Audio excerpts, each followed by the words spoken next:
Tonight, hell breathes over.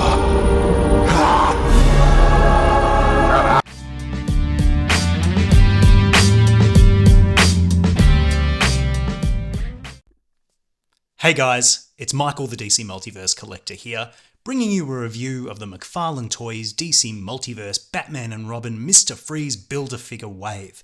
Here you'll see we have Batman, Batgirl and Robin. We also have Poison Ivy. Hello Uma, but we won't be reviewing her today. I'll be reviewing Uma, Poison Ivy and Arnold, Mr. Freeze in a later video, so please keep an eye out for that.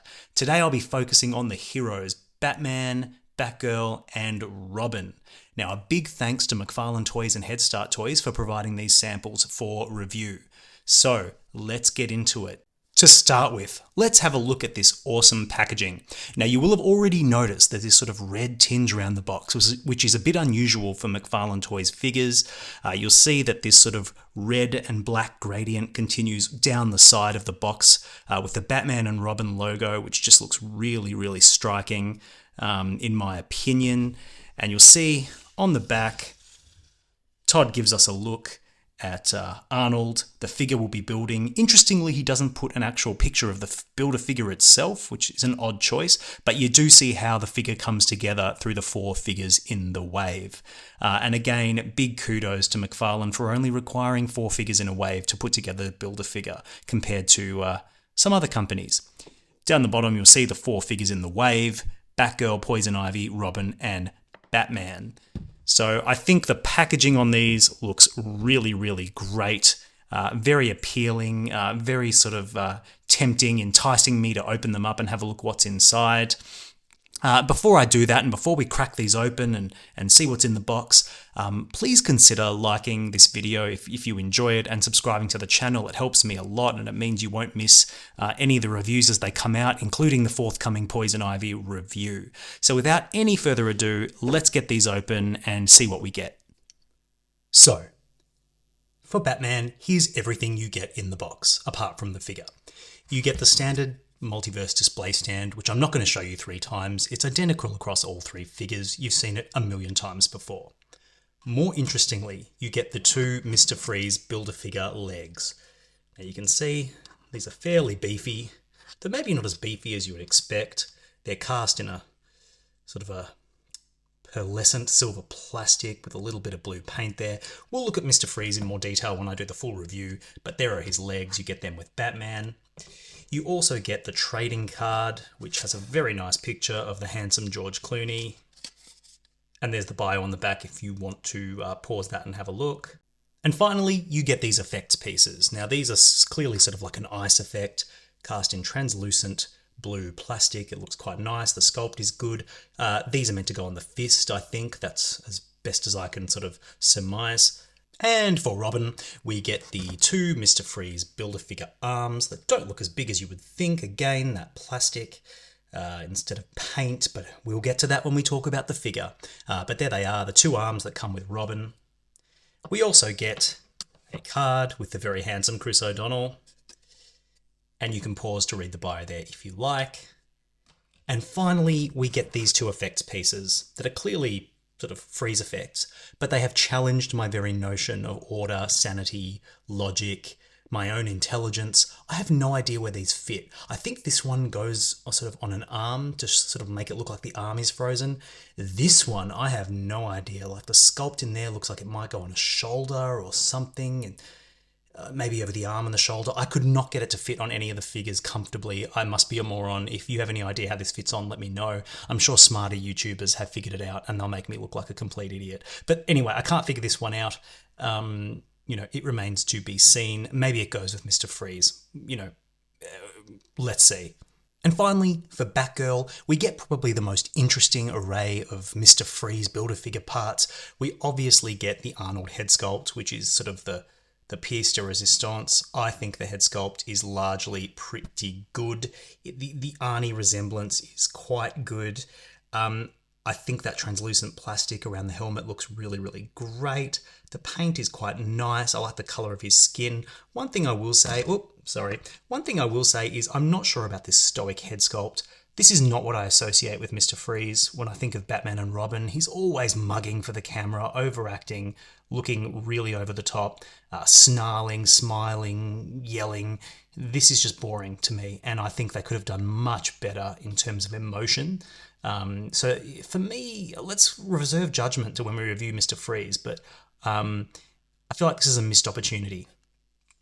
What else do we have? We get these sort of pauldron parts for Mr. Freeze that are cast in very, very soft rubber. You can see it's just very gooey, very soft. Presumably these will just peg into his shoulders. And finally, we get his freeze gun cast in the same plastic as the rest of him, and this little blast effect, which has a nice mix of opaque and translucent plastic, and it just ports right in there. And it seems to look pretty good, but we'll have a closer look when we review the figure. Finally, we get a card with a very attractive Alicia Silverstone on it. And there is the bio if you want to pause that. Okay, so now let's have a look at the figures themselves. So my first impression, taking these figures out of the box, is that they look and feel really great in the hand. So, immediately what strikes me, and this is something that my good friend Pack Photos, if you don't follow the Pack Photos YouTube channel and Instagram account, go look him up, Pack Photos, I love you, man. What he observed and what he's absolutely correct about in his review, these capes, in addition to being beautifully sculpted, they are really, really soft and pliable, which I really, really like. They are not as stiff and immobile as previous McFarlane capes. Obviously, they're not as soft as cloth capes, but they are made of this sort of like very, very delicate plastic that's really pliable, really maneuverable, will be great for posing, but also having like a really nice sculpt to them. So that's a really big plus, and I think it's something new for this wave. I've not seen it in any other wave before. It's something notable. I quite like it. I do wonder about the durability of the capes though, but you know, time will tell there. Another thing I noticed immediately off the bat, and we'll get into this later when I look more closely at each figure in detail, is this seems to be one of those waves where the priority is all on sculpt. There's not a lot of paint to be seen here, but where the paint is used, I think it's used quite well, and that's on the head. We'll get into it when we look at the figures in detail, but I think these head sculpts are generally really, really solid, both in terms of the sculpt and the paintwork. But otherwise on these figures, look, there's not a lot of paint to be seen. You can clearly see that a trade-off has been made between sculpted detail and the level of paint, and the pendulum has swung firmly in favour of sculpt, which I think is probably appropriate for figures like these. Not to say I wouldn't want more paint. A wash on these to bring out the details would be really, really nice, but what's there is pretty good. I will say immediately that Robin, I'm not sure about the colour of the red here on Robin. It maybe looks a little brown, and when I get into a closer look, you'll see that maybe the quality of the paintwork is not as consistent as you would like, but we'll get into that. But yeah, first blush when I look at these is that they feel great and they look great together as well. So, having a look at these figures aesthetically, starting with Batman, I think this is an overall really great looking figure. My one complaint would be that he kind of looks like a solid chunk of plastic with not a lot of paint, which is certainly true. It's just a slab of varying shades of black, bluey black plastic, but fortunately for this figure, the head sculpt saves everything. It's beautifully painted, capturing George Clooney's likeness. The eyes, the skin tone really complement the beautiful sculpt, so you get a great likeness which brings the figure to life. I think that there's some really nice sculpted detail in the musculature. The proportions are great. It captures that rubbery Joel Schumacher look for the batsuit really well. Really nice sculpted boots, and of course this cape is just beautifully sculpted. It's got great lines, it flares dramatically. So this is just one of those classic cases, you see it with McFarlane quite often, where the sculpt saves the day. But a great head sculpt certainly doesn't hurt. Having a look now at the Robin figure, I think this is generally a really great looking figure. It suffers from the same issue as Batman in that it's mostly a chunk of plastic with minimal paint, but it does have more paint than Batman, with that sort of Nightwing-esque Robin deco across the chest and the arms and the gauntlets. I think the red paint could stand to be a bit more metallic. I don't think it quite captures the tone and the shade of the costume in the film, but it's pretty close. I will say that there's a little bit of paint slop with my figure. It's a little bit spotty. The lines are not so clean where the red paint's been applied, especially towards the shoulder area, but it's okay. I'm nitpicking. I think just like Batman, the winner here is the head sculpt, which perfectly captures Chris O'Donnell in my opinion. The eyes, the chin, the lips. He's a handsome man and this does him justice. I think the hair looks pretty good as well. It's got some nice painted detail to bring it to life. Now, just like Batman, there's some really beautiful musculature, captures the Joel Schumacher suit quite well. And there's just a lot of really nice sort of leathery creases and details around the gauntlets, around the boots. Looks really good. And just like Batman, the cape is really nice. It's thin, it's light, it's got a beautiful sculpt. It's not overbearing, it's not too windswept, but it's a little bit more dynamic than just a neutral flat cape. So yeah, I just think it's a really well considered figure. So Batgirl is probably the most surprising figure of the bunch. Just like the others, she's a hunk of plastic with a beautifully painted head sculpt. The likeness of the sculpt is maybe not quite as bang on as Batman and Robin.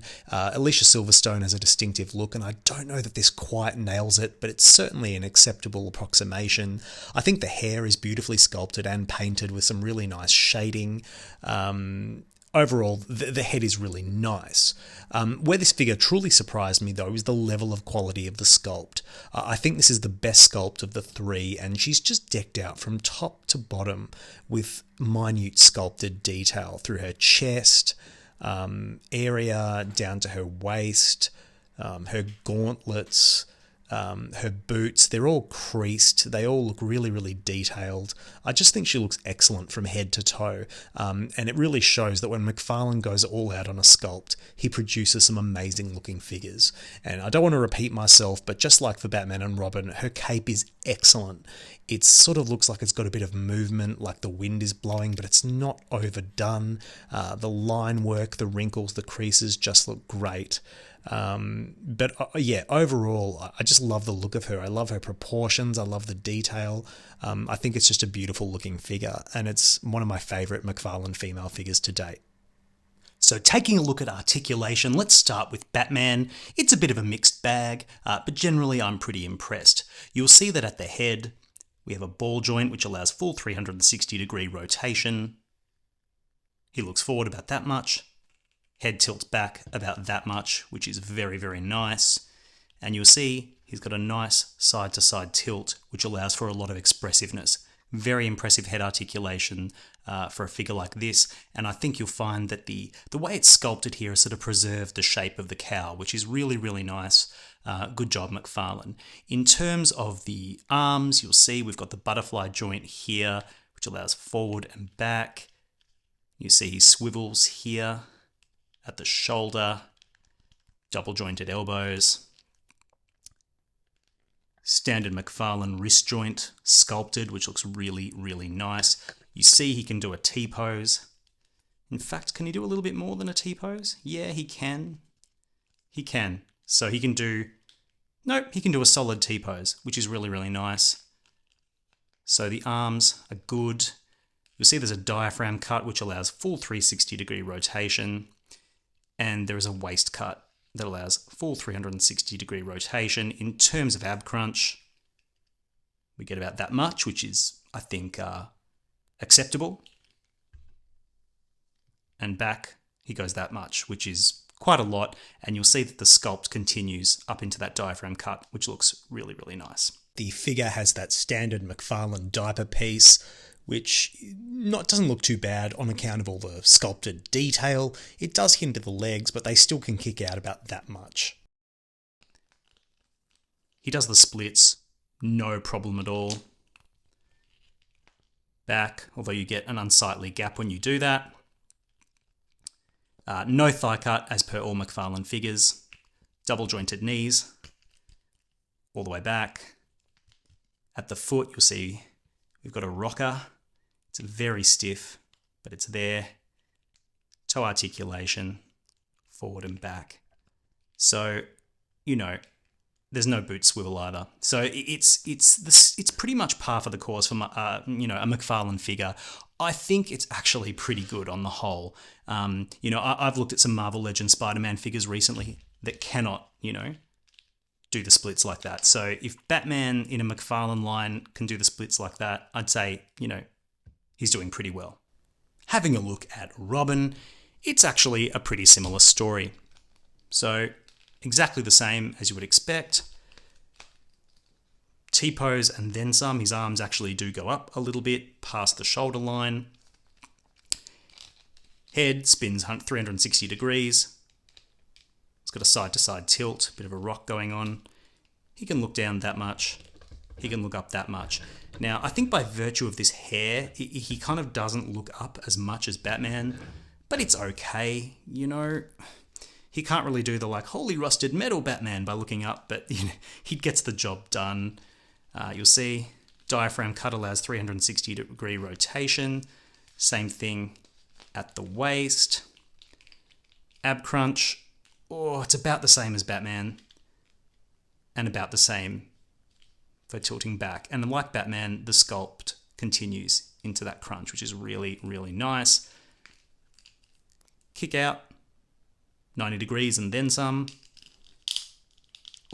He's very stiff at the legs, but he can do the splits. I feel like I just broke a ratchet, but that's okay. They're just very crunchy ratchet there, which is interesting. No boot cut. Sculpted ball joint. The rocker is very stiff, right? It's there, it's stiff. Backwards and forwards rock. Toe articulation. Double jointed knees that are extremely stiff and crunchy. But, very good. I should show the arms as well. Double jointed elbows. That cut looks fairly horrible, but it allows a good degree of articulation. He's got the butterfly joint, which allows forward and back. Yeah, he's pretty good. Cannot complain. Finally, taking a look at Batgirl. Now, Batgirl surprised me with how good she is. Starting off at the head, it's going to be limited by the hair, but she can still spin her hair 360 degrees, which is a lot more than I can say for Marvel Legends figures I've looked at recently with sort of detailed hair sculpts. She can look back about that much, i.e. not much at all, and that's just because of this hair here. And she can look down that much, but the sculpt of the hair makes that look really, really awkward. It's the nature of the beast with female figures with long sort of flowing hair that flows all over their shoulders. The head is going to be limited, but it's not bad. She's got a little bit of rock left and right, but nothing to write home about just because of the hair. In terms of the arms, she can do a T-pose, no problem. Double jointed elbows, no big deal. Unlike Marvel Legends, who make a big deal about double jointed elbows for female figures. Todd's been doing it the whole time.